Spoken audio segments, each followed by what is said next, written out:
Saudara penasihat ahli Kapolri menyebut ada celah bagi polisi untuk menetapkan Peggy sebagai tersangka jika polisi melakukan penyidikan baru atau mempunyai bukti baru, saudara. Sementara itu, kuasa hukum terpidana kasus Vina, Otto Hasibuan, meminta polisi untuk tidak tergesa-gesa melakukan penyidikan terhadap Peggy Setiawan. Lalu bagaimana arah penyidikan dari kasus ini, saudara? Kita perbincangkan dengan dua narasumber yang telah bergabung bersama kami di Kompas Malam, saudara. Saya sapa Ketua Pusat Bantuan Hukum Indonesia (PBHI) Bang Julius Ibrani, dan juga ada praktisi hukum Bang Rasman Arief Nasution. Selamat malam, assalamualaikum Bang Julius dan juga Bang Rasman.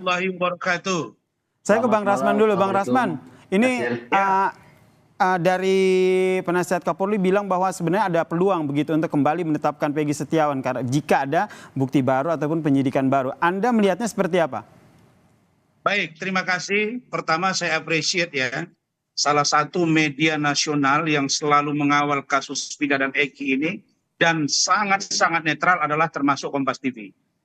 Nah, saya ingin jelaskan bahwa sejak Selasa lalu, saya Rasman Nasution sudah mengatakan dengan tegas bahwa terbuka peluang bagi penyidik Polda Jabar untuk kembali mentersangkakan saudara Peggy Setiawan berdasarkan berdasarkan Perma Peraturan Mahkamah Agung nomor 4 tahun 2016 bab 2 ayat 2 pasal 2 ayat 3. Di situ disebut bahwa penyidik dapat melakukan tersangka lagi terhadap seseorang yang mengajukan pra peradilan, tetapi jika ditemukan dua alat bukti yang sah secara hukum. Kira-kira begitu bunyinya. Baik. Artinya bahwa ada ruang yang diatur oleh Perma. Nah, itu poin satu. Poin yang kedua, saya sudah mengkritisi dari awal putusan dari Hakim Eman Sulaiman ini, di mana pada putusan dimaksud pada diktum 5 amar putusan menyatakan bahwa ini yang kontraproduktif, bahwa ya menyatakan tidak berlaku pada putusan selanjutnya. Ini bukan kewenangan dari seorang hakim yang berwenang menangani pra peradilan, karena ini bersifat administratif. Artinya hakim ini ada apa? Kenapa mengunci putusan berikutnya? Sementara ini persoalan administrasi. Dan yang ketiga, saya tidak dengar, saya tidak lihat, saya tidak baca, dan saya tidak saksikan dalam amar putusan oleh Hakim Eman Sulaiman itu menyatakan bahwa Peggy Setiawan bukan Peggy Peron. Dia hanya mengatakan bahwa proses tersangkanya Peggy Setiawan itu tanpa melalui prosedur. Satu, pemanggilan dengan surat menyurat sebanyak lebih dari 2 kali. Yang berikutnya dia menyatakan bahwa harus diperiksa dulu sebagai calon tersangka. Saya bingung, sejak kapan orang DPO dipanggil dulu pakai surat resmi? Sejak kapan orang DPO diperiksa dulu sebagai calon tersangka? Saya pastikan rekan-rekan semua, termasuk rekan saya pengacara, kalau besok Harun Masiku ditemukan di Indonesia, terus dikasih surat panggilan sebagai calon tersangka, saya pastikan 1000% dia akan melarikan diri. Inilah yang kita kritisi. Baik, berarti ada sejumlah hal yang dikritisi begitu ya, Bang Rasman ya? Jadi putusan hakim ini menurut saya bukan menyelesaikan masalah, tapi menambah masalah baru dan menutup ruang bagi penyidik yang diatur oleh Perma. Itu menurut saya kekeliruannya. Oke, tahan di situ dulu. Bang Julius gimana menurut Anda? Ya, pertama begini ya, ini bukan soal mentargetkan Peggy Setiawan tersangka atau tidak ke depan, tapi yang paling penting adalah bagaimana mengevaluasi seluruh proses penyidikan, penyelidikan, dan kemudian persidangan di Mahkamah Agung, di Pengadilan Negeri sampai Mahkamah Agung ini, biar mendapatkan satu putusan yang betul-betul adil, ya, secara substantif. Itu yang pertama. Gitu. Yang kedua, tadi saya ingin katakan betul kalau Bang Rasman bilang ada kewenangan penyidik untuk menetapkan seseorang sebagai tersangka, tentu betul. Ada prosedurnya juga, ada dasar hukum Perma juga, tapi yang paling penting adalah sebetulnya mempertanggungjawabkan seseorang penetapan tersangka itu tidak boleh melanggar kesemuanya itu. Jadi begini, saya mau bilang, kalau soal putusan pra peradilan ya, itu memang tidak ada hal yang substantif yang dibahas di dalam putusan itu. Tidak ada pertimbangan yang substantif, mana yang alat bukti, mana yang tidak. Jadi semata-mata hanya bersifat prosedur. Betul tadi yang Bang Rasman bilang. Jadi dia juga hanya merujuk pada putusan MK. Gitu. Nah, makanya pertanggungjawaban selanjutnya adalah jangan hanya di kasus si Peggy ini saja, tapi keseluruhannya nih biar tidak terjadi. Tapi menurut saya begini juga. Satu, kita harus apresiasi Polda Jabar, Ahmad Wiyagus, kemudian mengevaluasi tim penyidik. Harusnya ditunjuk tim penyidik yang baru, penyelidik yang baru bahkan, agar prosesnya ini lebih akuntabel, agar prosesnya lebih transparan, menggunakan scientific evidence dan segala macamnya yang lebih reliable, tidak hanya menggunakan keterangan-keterangan seseorang yang bisa saja terdistraksi atau memberikan keterangan yang palsu dan tidak sempat dibuktikan di pengadilan sebelumnya. Nah, ini yang harus jadi fokus selanjutnya. Jadi sifatnya holistik. Karena tadi perdebatan di muka, Bang Oto bilang bahwa jangan buru-buru, tunggu putusan ini dulu di PK. Jangan buru-buru ini. Saya pikir yang lebih penting mengevaluasi substansi, yang pertama. Yang kedua, mengevaluasi tim dari aparat penegak hukumnya.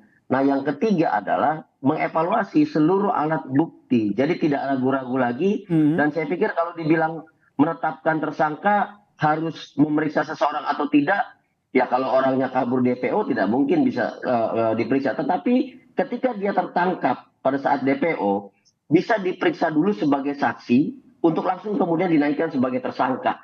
Kejaksaan Agung telah beberapa kali melakukan hal ini. Jadi pemeriksaannya berkas sebagai saksinya ada bersamaan dengan berkas sebagai tersangkanya.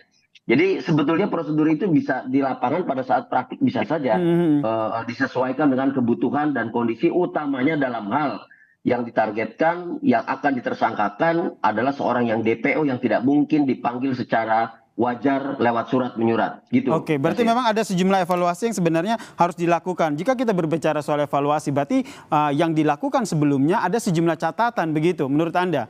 Kalau jelas ada catatan. Hari ini perdebatan itu fokus pada banyak keterangan saksi.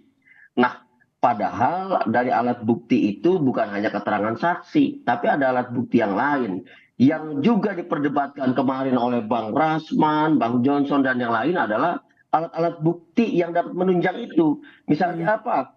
Apakah di situ ada autopsi ulang atau ekshumasi? Apakah di situ ada visum sebelumnya yang spesifik pada perbuatan-perbuatan yang dituduhkan? Misalnya ruda paksa di situ, kekerasan dan yang lain. Nah, ini kan belum terungkap sekarang. Termasuk apa yang tadi disampaikan oleh Bang Rasman, Bang Julius, soal tidak disebutkan nama Peggy, yaitu Peron, kemudian Peggy Setiawan juga Peron. Kemudian pertanyaan selanjutnya Bang Julius, Anda melihatnya ini kalau tadi kata Bang Rasman ada peluang, begitu peluangnya sebesar apa? Peluang itu tidak bisa kita ukur kebesarannya sebesar apa karena dia harus 100%. Jadi kalau dalam bahasa akademik itu dia harus beyond reasonable doubt. Jadi nggak boleh dia terbantahkan even 1% pun. Gitu. Makanya tadi saya katakan kalau kita berpegang hanya pada keterangan orang per orang saja, distraksinya tinggi sekali. Bisa dalam tekanan, bisa memang dia mau berbohong dan segala macam. Tapi perlu dicari alat penunjang lainnya, bukti penunjang lainnya. Agar keterangan itu signifikan, valid juga dan reliable. Tapi yang paling penting lagi, misalnya begini, dari keterangan saksi semua orang, dari keterangan terdakwa yang sudah terpidana ada 7 orang gitu, apakah ada verifikasinya di lapangan? Gitu. Ketika dia menyebutkan, apakah ada verifikasinya di lapangan? Kita tahu, kalau tidak salah dulu seluruh terdakwa ini menolak rekonstruksi ulang.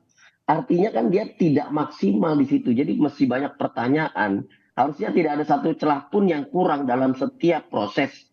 Sehingga tidak akan kita bantah lagi siapa Peggy itu, Peggy Setiawan. Berarti memang tidak hanya berkaca ataupun berdasarkan pada keterangan saksi-saksi saja, tapi jika nanti ada penyidikan ulang ini harus ada bukti baru begitu. Menurut Anda, Bung Rasman, ini polisi sudah punya bukti baru itu kah? Sehingga ada peluang nantinya akan mentersangkakan Peggy kembali?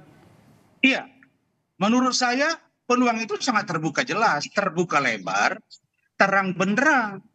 Kenapa saya katakan terang benderang? Justru sebenarnya penyidik Polda Jabar itu khususnya Bidkum ketika pra peradilan mereka sudah hakul yakin bahwa gugatan itu atau permohonan pra peradilan oleh pengacara Peggy itu ditolak. Kenapa? Meskipun tanpa menggunakan SCI, Scientific Crime Investigation, bukan berarti dua alat bukti itu tidak ditemukan. Bahagian dari Scientific Crime Investigation itu ada visum et repertum. Di situ ditemukan gitu. Nah, hanya saja Hakim Eman Sulaiman ini memutus pertama, apa yang janggal dari putusan itu di luar yang saya sampaikan tadi, bahwa dia membuat pertimbangan itu sangat singkat, sangat sedikit pertimbangan yang digunakan oleh Hakim Eman Sulaiman, tetapi pada amarnya dia kunci di luar poin 5, 6, dia juga mengunci. Apa itu yang dia kunci? Menerima semua gugatan permohon dengan seluruhnya. Ini apa-apaan? Dia hanya membahas terkait dengan surat menyurat, DPO, dan menggunakan perkaba, perpol, perkab. Perkab, perpol, perkaba itu internal kepolisian yang diberlakukan secara internal. Itu SOP, standar operasional prosedur internal. Tidak boleh dijadikan pertimbangan oleh hakim dalam mengambil putusan. Nah, inilah kekeliruan-kekeliruan yang luar biasa. Jadi saya mendukung statement dari Adinda Julius bahwa sesungguhnya putusan ini tidak menjawab kegelisahan saya. Tidak menjawab sebagian orang yang intelek terkait dengan hukum. Kenapa? Karena putusan ini melampaui kewenangannya. Tidak sesuai dengan yang dipetitumkan. Karena itu saya anggap sebuah sikap yang ultra petita. Oke, ada kejanggalan, ada hal yang dipertanyakan dari apa untuk mungkin melaporkan abuse of power, penyalahgunaan kewenangan dari seorang hakim. Nah, apa itu hakim ini? Memang kita panggil yang mulia, tapi tidak tertutup kemungkinan hakim juga punya masalah banyak. Oke, tahan sampai di ada penggunaan kekuasaan, abuse of power di situ ya, Bang Rasman. Saya ke Bang Julius dulu. Anda juga melihat hal yang sama atau justru sebaliknya, Bung? Jadi begini. Satu, pada prinsipnya memang putusan pra peradilan ini tidak boleh membahas pokok perkara. Jadi nggak ada hal yang substantif di situ. Dia hanya membahas bahwa ada prosedur, yaitu pemeriksaan sebagai saksi yang belum dilakukan oleh penyidik, dan pemeriksaan saksi ini juga dianggap sebagai implementasi dari putusan Mahkamah Konstitusi yang ketika itu membahas soal penetapan tersangka Komjen Budi Gunawan di KPK tanpa pemeriksaan Komjen Budi Gunawan sebagai saksi. Ini tindak lanjutnya. Tetapi yang menarik sebetulnya adalah bahwa di dalam putusan pra peradilan ini, karena memang materinya sangat singkat gitu ya, dan amar serta yang tadi Bang Rasman bilang diktumnya sangat singkat, itu sebetulnya tidak membuka wacana lebih dalam untuk mengaudit proses gitu. Dia hanya memutuskan penetapan tersangkanya batal, oleh karena itu tidak boleh ada kelanjutan pemeriksaan lagi. Begitu. Lalu penyidikannya juga dianggap batal, maka penyidikan terhadap Peggy Setiawan ini harus dibatalkan. Nah, saya sih mau melihatnya gini, Yasir. Saya mau melihatnya bahwa yang harus kita betul-betul perhatikan secara mendetil justru bukan putusan pra peradilan ini. Tapi ini hanya putusan prosedur yang harusnya Propam juga bisa lihat gitu ya. Tetapi bagaimana putusan awal sebelumnya di tahun 2016 yang sudah jalan sampai di kasasi? Karena seluruh substansinya ada di situ. Jadi perlu dilihat di putusan itu, karena pra peradilan ini putusan tidak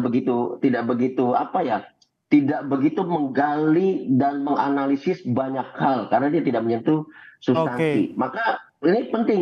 Saya bilang Bang Rasman, tolong buat satu channel, Abang dan tim, periksa putusan awal untuk menguatkan proses selanjutnya. Itu yang pertama. Yang kedua adalah tadi Bang Rasman bilang sudah ada alat bukti yang terang benderang. Nah, satu kata kunci yang hilang dalam proses Peggy Setiawan adalah transparansi di dalam proses. Ya, ini saya pikir penting. Kalau Bang Rasman bisa tahu, maka penyidik juga harusnya bisa menyajikan alat-alat bukti yang valid itu kepada publik, sehingga penyidik mendapat dukungan publik yang begitu besar dan sudah meyakini publik. Jangankan hakim, kalau publik saja sudah yakin, maka hakim akan mudah meyakini penetapan tersangka. Ini yang nanti kita nantikan bersama ya, jika pihak kepolisian punya bukti baru yang akan disampaikan, tolong disampaikan begitu ya, jangan ditutup-tutupi. Karena closing statement 1 menit. Oke. Jangan 1 menit Bang, singkat saja. Oke, saya ingin tegaskan bahwa apa yang disampaikan oleh senior saya Bang Otto Hasibuan terkait dengan adanya rencana PK 5 orang terpidana. Saya hanya katakan satu saja, bahwa 5 orang yang akan mengajukan PK itu telah mengajukan pra-peradilan 2017 dan ditolak. Jadi logika hukumnya kebalik-balik gitu loh. Maka saya katakan, lakukan saja eksaminasi terkait dengan penyidikan, kemudian kejaksaan dan putusan hakim. Itu baru fair gitu loh. Jangan kita justru menimbulkan masalah baru. Jadi ini saya harapkan kasus ini bisa membuat terang benderang dan tolong Kompas TV kawal terus. Oke, ini yang menjadi harapan kita bersama ya, harapan dari Bang Julius, harapan dari Bung Rasman sendiri tidak hanya berhenti pada pra-peradilannya Peggy Setiawan saja, tapi bagaimana pihak kepolisian juga bisa membongkar bagaimana penyidikan kasus dari Vina dan juga Eki ini menjadi terang benderang, begitu ya. Ini kita sepakat dengan hal itu. Kita nantikan seperti apa langkah yang dilakukan oleh pihak kepolisian untuk membuat terang dari kasus pembunuhan Vina dan juga Eki ini. Terima kasih Bang Julius Ibrani dari PBHI dan juga Bang Rasman Arif Nasution, praktisi hukum, telah berbagi perspektifnya terkait dengan kasus ini di Kompas Malam. Salam sehat semuanya. Selamat